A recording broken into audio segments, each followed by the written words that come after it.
का स्वागत है। दोस्तों, आगरा उत्तर प्रदेश का एक प्रमुख जिला है जहां पर 7 अजूबों में से एक ताजमहल स्थित है। साथ ही यहां पर आगरे का किला, अकबर का मकबरा, फतेहपुर सीकरी किला और बेबी ताज जैसे बड़े बड़े मोनूमेंट्स देश ही नहीं विदेशी टूरिस्ट को अपनी ओर आकर्षित करते हैं। तो दोस्तों, आज के इस वीडियो में मैं आपको आगरा की सैर कराने के साथ साथ आगरा टूर की संपूर्ण जानकारी बताऊंगा। जैसे आप यहां तक कैसे पहुंचेंगे, रुकने के लिए होटल कहां पर लेना चाहिए, आगरा में घूमने का सही तरीका क्या है, आप यहां पर कहां कहां घूम सकते हैं, खाने पीने की कैसी व्यवस्था है और वीडियो के लास्ट में बात करेंगे संपूर्ण बजट की। तो आगरा की रोचक जानकारी के लिए वीडियो को एक बार पूरा जरूर देखें। तो चलिए फिर आज घूमते हैं ताज नगरी आगरा में। दोस्तों, आगरा एक काफ़ी बड़ा शहर है जो यमुना नदी के किनारे बसा हुआ है। ये शहर चमड़ा उद्योग, स्वादिष्ट पेठे, खान पान और ऐतिहासिक इमारतों के लिए पूरे विश्व में प्रसिद्ध है। तभी यहाँ आपको रोजाना हजारों विदेशी टूरिस्ट भी देखने को मिलते हैं। तो चलिए फिर स्टेप बाय स्टेप सभी बातों को जानते हैं। सबसे पहले बात करते हैं आप यहाँ तक कैसे पहुँचेंगे। दोस्तों, यहाँ पर 2 प्रमुख रेलवे स्टेशन हैं, आगरा रेलवे स्टेशन और आगरा फोर्ट रेलवे स्टेशन। हर प्रमुख रूट से यहाँ तक डायरेक्ट ट्रेन मिल जाती हैं। इसके अलावा आगरा में ही एयरपोर्ट भी बना हुआ है। वहीं अगर आप बाई रोड आना चाहते हैं तो आगरा बहुत से हाईवे और एक्सप्रेसवे से वेल कनेक्टेड है। आसपास के शहरों और राज्यों से बस कनेक्टिविटी बहुत अच्छी है। और अगर आप अपनी खुद की कार से यहाँ तक आना चाहते हैं तो बहुत से होटल्स के साथ साथ सभी टूरिस्ट प्लेस पर पार्किंग फैसिलिटीज मिल जाती है। तो चलिए, बहुत ही शानदार सफ़र पूरा करके अब हम लोग पहुंच चुके हैं आगरा और अब बात करते हैं रुकने के लिए होटल कहां पर लेना चाहिए। दोस्तों, आप ताजमहल के आसपास, बिजली घर बस स्टैंड के पास में, ईदगाह बस स्टैंड के पास में या फिर सदर बाजार साइड में होटल ले सकते हैं। सभी प्लेसेस पर बजट से लेकर वीआईपी होटल्स मिल जाएंगे। यहाँ पर होटल्स की स्टार्टिंग 800 रुपये से हो जाती है। 1200 से 1500 के बजट में आपको बहुत ही अच्छा एसी रूम मिल जाएगा। तो चलिए, एक अच्छा सा रूम लेने के बाद में अब हम लोग बात करते हैं यहाँ पर घूमने का सही तरीका क्या है। दोस्तों, अगर आप अकेले हैं या फिर 2 लोग हैं तो आप यहाँ पर शेयरिंग ऑटो या बस के माध्यम से सभी प्लेसेस पर घूम सकते हैं। एक प्लेस से दूसरे प्लेस तक ऑटो और बस में 20 रुपये का किराया लगता है। वहीं अगर आप फैमिली या 4 से 5 लोगों के ग्रुप में हैं तो आप रिजर्व ऑटो या टैक्सी बुक कर सकते हैं। ऑटो वाले पूरे दिन के लिए 1000 से 1200 रुपये का चार्ज करते हैं, वहीं टैक्सी वाले 2500 से 3000 रुपये लेते हैं। तो चलिए, रेलवे स्टेशन से ऑटो में 20 रुपये देकर सबसे पहले हम लोग चलेंगे ताजमहल, जो आगरा कैंट से लगभग 6 किलोमीटर दूर स्थित है। दोस्तों, ऐसे तो ताजमहल में एंट्री करने के 3 गेट हैं, पूर्वी गेट, पश्चिम गेट और दक्षिण गेट। सभी गेट से टिकट काउंटर की दूरी लगभग 250 से 300 मीटर रहती है। टिकट काउंटर तक आप पैदल जा सकते हैं या फिर यहाँ पर चलने वाले इलेक्ट्रिक व्हीकल में 20 रुपये देकर वहाँ तक पहुँच सकते हैं। इसके अलावा यहीं पर पार्किंग एरिया भी है। पार्किंग एरिया से 20 रुपये देकर आप टिकट काउंटर के पास में आ जाइए। सभी गेट पर लॉकर की फैसिलिटीज भी मिल जाती है। तो चलिए, अब हम लोग ताजमहल में प्रवेश करने के लिए एंट्री टिकट लेते हैं। दोस्तों, यहाँ पर 50 रुपये का एंट्री टिकट है। वहीं अगर आप ताजमहल के अंदर जाना चाहते हैं तो 200 रुपये का अलग से टिकट लेना रहता है। वहीं सार्क कंट्रीज के टूरिस्ट के लिए 540 और फॉरेन कंट्रीज के लिए 1100 रुपये का टिकट रहता है। ताजमहल की टाइमिंग की बात करें तो सुबह 6 बजे से शाम 6 बजे तक आप यहाँ पर घूम सकते हैं। फ्राइडे को ताजमहल बंद रहता है। उस दिन आगरा के लोकल लोग अंदर बनी मस्जिद में नमाज अदा करते हैं। तो चलिए, चेकिंग एरिया को पार करने के बाद में अब हम लोग ताजमहल में एंट्री करेंगे। दोस्तों, जैसे ही आप ताजमहल में एंट्री करते हैं, दोनों ही साइड 220 कमरों वाला सराय बना हुआ है जहां पर ताजमहल बनाने वाले वर्कर्स आराम करते थे। दोस्तों, ताजमहल बनाने में 20,000 वर्कर लगे थे, जिनमें से 14,000 भारतीय और 6,000 विदेशी वर्कर्स थे। तो आगे बढ़ते हुए आप बादशाही दरवाजे के पास में आ जाएंगे, जिसे दरवाजे रोजा भी कहते हैं। यही ताजमहल का मुख्य एंट्री गेट है, जो लाल बलुआ पत्थर से शानदार नक्काशी द्वारा बनाया गया है।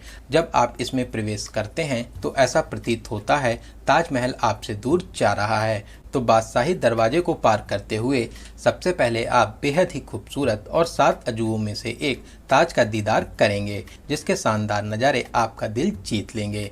दोस्तों 1628 से 1658 तक शाहजहां का शासन रहा था। इस समय मुगल वास्तुकला अपने शिखर पर थी। शाहजहां ने 1632 से 1653 के बीच में इस प्यारे से ताजमहल का निर्माण अपनी बेगम मुमताज महल की याद में कराया था। दोस्तों ताजमहल को राजस्थान के फेमस मकराना व्हाइट मार्बल से बनाया गया है और इसे 1983 में यूनेस्को द्वारा विश्व धरोहर स्थल में भी शामिल किया गया है। दोस्तों जैसा कि आप जानते हैं ये प्यारा सा ताजमहल 7 अजूबों में से एक है। यहाँ पर आपको जगह जगह पिक्चर पॉइंट्स मिल जाएंगे। आप वहाँ पर बैठकर अपनी प्यारी प्यारी फोटोशूट भी करा सकते हैं। तो चलिए प्यारे से गार्डन को पार करके अब हम लोग ताजमहल के ऊपरी पार्ट पर आ चुके हैं। जब आप ताजमहल की मुख्य बिल्डिंग में एंट्री करते हैं तो सामने ही आप शाहजहां और मुमताज की कब्र देख सकते हैं, लेकिन ये असली कब्र नहीं है। असली कब्र ताजमहल के बेसमेंट में बनी हुई है। दोस्तों ताजमहल के पीछे ही यमुना नदी बहती है। आप यहाँ पर बैठकर दूर तक फैले यमुना नदी के शानदार नज़ारों को देख सकते हैं। इसके नज़ारे आपको बहुत ही सुकून देंगे। दोस्तों यहाँ पर आपको घूमने में कम से कम 2 से 3 घंटे लग जाते हैं। वहीं अगर आप ताजमहल की और ज़्यादा रोचक जानकारी जानना चाहते हैं तो आप चाहें तो यहाँ पर गाइड भी कर सकते हैं। साथ ही जिन लोगों को चलने में प्रॉब्लम है आप चाहें तो यहाँ पर व्हील चेयर भी कर सकते हैं। तो चलिए ताजमहल में घूमने के बाद में ऑटो में 20 रुपए देकर अब हम लोग चलेंगे आगरा फोर्ट। दोस्तों इसे आगरे का किला भी कहते हैं। इसका बाहरी हिस्सा और जहांगीर किला लाल बलुआ पत्थर से बना हुआ है। यहाँ पर इंडियंस के लिए 50 रुपए और फॉरेनर्स के लिए 600 रुपए का टिकट रहता है। साथ ही यहाँ पर फ्री लॉकर फैसिलिटीज भी मिल जाती है। तो चलिए चेकिंग के बाद में अब हम लोग एंट्री करेंगे। दोस्तों यहाँ पर किले का दरवाजा मोड़ पर बना हुआ है। ये इसलिए होता है जिससे आक्रमणकारियों के घोड़े और हाथियों की स्पीड कम हो जाए। सामने ही आप जो गलियारा देख रहे हैं यहाँ पर स्पेशल इको सिस्टम है। जब आप तेज से बोलते हैं या ताली बजाते हैं तो उसकी आवाज गूंजती है। दोस्तों इस किले का इतिहास बहुत ही पुराना है। पहले यहाँ पर सिकरवार राजपूतों का राज हुआ करता था। फिर 1565 में अकबर द्वारा लाल बलुआ पत्थर से इस किले को बनवाया गया और फिर बाद में जहांगीर, शाहजहां और 1626 में औरंगजेब ने इस किले के निर्माण को पूरा कराया। तो चलिए आगे बढ़ते हुए अब हम लोग विशाल प्रांगण में आ जाएंगे। यहीं पर दीवाने आम बना हुआ है जहां पर बादशाह आमजनों की फरियादें सुनते थे। अभी हम लोग किले के दूसरे खंड अंगूरी बाग और खास महल के प्रांगण में आ चुके हैं। दोस्तों यहाँ पर पहले अंगूर का बगीचा हुआ करता था। साथ ही बादशाह का निजी महल था जहाँ पर बादशाह मनोरंजन और आराम किया करते थे। यहाँ पर आप झरोखों से ताजमहल के खूबसूरत नज़ारों को देख सकते हैं। सामने आप मुसम्मन बुर्ज देख रहे हैं। यहीं पर औरंगजेब ने अपने पिता शाहजहां को 8 साल तक कैद करके रखा था। शाहजहां यहां से ताजमहल को रोते हुए देखा करते थे। ये सफेद संगमरमर से बना अष्टभुजा वाली शानदार इमारत है जो देखने में बहुत ही प्यारी लगती है। तो चलिए अब हम लोग आगे बढ़ते हुए सीढ़ियों को चढ़कर दीवाने खास के पास में आ जाएंगे। दोस्तों दीवाने खास बादशाह के मेहमानों की बैठने की जगह हुआ करती थी। यहाँ पर बादशाह उनके साथ में महफिल जमाते थे। यहीं पर मीना बाजार लगती थी। साथ ही साथ यहीं पर बादशाह को इबादत करने के लिए नगीना मस्जिद भी बनी हुई है। तो चलिए अब हम लोग किले के तीसरे भाग जहांगीर किले के पास में आ चुके हैं। किले के अंदर बहुत से कक्ष बने हुए हैं जहां पर जहांगीर रहा करते थे। साथ ही साथ किले के बाहर ही बड़ा सा हौज बना हुआ है जो पहले सोने का हुआ करता था। ऐसा माना जाता है बचपन में जहांगीर इसी में स्नान करते थे। दोस्तों किले की वास्तुकला और शैली बहुत ही आकर्षक है जिसको देखकर आपका दिल खुश हो जाएगा।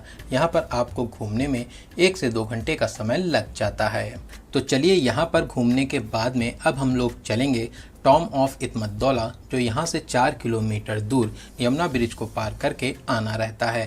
दोस्तों यहाँ पर 30 रुपए का एंट्री टिकट है। इस प्यारे से प्लेस को बेबी ताज भी कहते हैं क्योंकि इसमें ताजमहल जैसे चारों तरफ बड़े बड़े पिलर हैं। साथ ही साथ प्रवेश करने के एक जैसे 4 दरवाजे भी हैं। बस साइज में ताजमहल से छोटा है। इसके अलावा चारों तरफ ताजमहल की तरह ही बड़े बड़े शाही दरवाजे भी हैं। दोस्तों भारत का पहला संगमरमर से बना हुआ मकबरा है जिसे जहांगीर की पत्नी नूरजहां ने अपने पिता मिर्जा गयास बेग और माता की याद में 1622 से 1628 के बीच में बनवाया था। ऐसा भी कहा जा सकता है शाहजहां ने ताजमहल का आइडिया इसी मकबरे से लिया था। ये यमुना नदी के किनारे बना प्यारा सा मकबरा है। यहाँ के बड़े बड़े बगीचे और शानदार नक्काशी यहाँ की शोभा में 4 चांद चांद लगाते हैं। यहाँ पर आप अपनी यादों के लिए प्यारी प्यारी फोटोशूट भी करा सकते हैं। तो यहाँ पर घूमने के बाद में अब हम लोग चलेंगे अकबर के मकबरे पर, जो यहाँ से 14 किलोमीटर दूर सिकंदरा में स्थित है। शेयरिंग ऑटो में मात्र 20 रुपए देकर आप यहाँ तक आ जाएंगे। दोस्तों यहाँ पर 30 रुपए का एंट्री टिकट है। मकबरा बहुत ही विशाल एरिया में बना हुआ है। इसका निर्माण तो अकबर ने अपने जीवन काल में ही 1605 में शुरू करा दिया था। बाद में 1612 ईस्वी में जहांगीर ने इसका निर्माण पूरा कराया था। इस मकबरे के चारों दिशाओं में 4 शाही दरवाजे हैं। इनमें से एक दरवाजा आधा टूट चुका है। ये मकबरा लाल बलूआ